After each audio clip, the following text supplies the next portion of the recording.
പനീർ കറി വെച്ച് കഴിക്കുന്ന ഇഷ്ടമുള്ള ആളുകളുണ്ടോ? എന്നാല് ഇതുപോലെ നിങ്ങൾ പനീർ മസാല ഇതുപോലെ ഒന്ന് ഉണ്ടാക്കി നോക്കിക്കോ. പനീറൊക്കെ കറി വെച്ച് കഴിക്കുന്നവർ ഇഷ്ടമുള്ളവർക്ക് ഈ ഒരു രീതിയിൽ കറി ഉണ്ടാക്കിയെടുക്കുന്നത് നല്ല ടേസ്റ്റ് ആയിരിക്കും കേട്ടോ. അപ്പോൾ ഞാനിപ്പോൾ ഒരു പനീറിൻ്റെ ഒരു ചെറിയൊരു പീസ് കഷ്ണം ഒന്ന് കട്ട് ചെയ്തെടുത്തിട്ട് ഇതുപോലെ ഒന്ന് കുഞ്ഞു കുഞ്ഞു സ്ക്വയർ പീസ് കഷ്ണങ്ങളായിട്ട് ഈ ഒരു രീതിയിൽ നിങ്ങളൊന്ന് കട്ട് ചെയ്തെടുക്കാം കേട്ടോ. ഇനി ഉണ്ടല്ലോ നമുക്ക് മസാല തയ്യാറാക്കാവേ. ഒന്ന് മുളക് പൊരിച്ചെടുക്കാം. അപ്പോൾ അതിനായിട്ട് നമുക്ക് കുറച്ച് ഈ ചിക്കൻ മസാലയുടെ പൊടി നിങ്ങളുടെ വീട്ടിൽ ഇരിപ്പുണ്ടെങ്കിൽ അത് ഇട്ട് കൊടുക്കാം.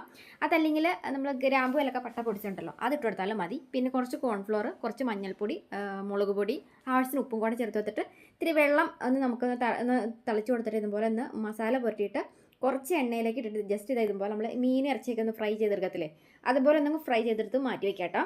ഇനിയുണ്ടല്ലോ നമുക്കുണ്ടല്ലോ ഈ ഒരു പാനിലേക്ക് തന്നെ ഞാനിപ്പം കുറച്ച് വെളിച്ചെണ്ണ എടുത്ത് വെച്ചിട്ട് കുറച്ച് ഇഞ്ചിയും വെളുത്തുള്ളിയും പച്ചമുളകും സവാളയും കൂടെ കൂടിയിട്ട് ഇതുപോലെ ഒന്ന് വഴറ്റി കൊടുത്തിട്ടുണ്ട് കേട്ടോ. ഇനി അതിലേക്ക് ഒരു 1.5 സ്പൂണോളം മല്ലിപ്പൊടി, അതുപോലെ തന്നെ 1 സ്പൂണോളം മുളക് പൊടി കേട്ടോ. ഇനി ഒരു നുള്ള മഞ്ഞൾപ്പൊടിയും കൂടെ ഞാൻ ചേർത്തായിരുന്നു.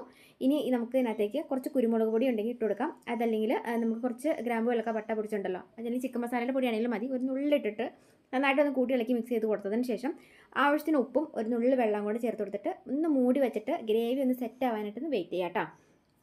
ഇനി നമുക്കിതൊന്ന് ജസ്റ്റ് ഒന്ന് കൂട്ടിയിളക്കി മിക്സ് ചെയ്തിട്ട് നമ്മൾ പൊരിച്ച് മാറ്റി വെച്ചേക്കുന്ന പനീറുണ്ടല്ലോ അത് നമുക്ക് ഇതിലേക്ക് അങ്ങോട്ട് കൊട്ടാം. എന്നിട്ട് നമുക്ക് ഈ ഒരു വെള്ളമൊക്കെ ഒന്ന് പറ്റിച്ച് ഇതുപോലെ ഒന്ന് സെറ്റായി വന്നു കഴിയുമ്പം അത് നല്ല കട്ട തൈരുണ്ടെങ്കിൽ നമുക്ക് ജസ്റ്റ് ഒന്ന് മിക്സിയുടെ ജാറിലേക്ക് ഒന്ന് കറക്കിയിട്ട് ഇതിൻ്റെ മുകളിലേക്ക് ഇത് ജസ്റ്റ് ഇതുപോലെ ഒന്ന് ഒഴിച്ചു കൊടുക്കാം. ചെറിയ രീതിയിൽ കുഞ്ഞി തിള വരുമ്പം ഓഫ് ചെയ്ത് മാറ്റിക്കോട്ടോ. ഇനി നമുക്ക് കടുകും കറിവേപ്പിലയും കൂടി ഒന്ന് താളിച്ചെടുത്തിട്ടുണ്ടെങ്കിൽ നല്ല കറിയാണ്.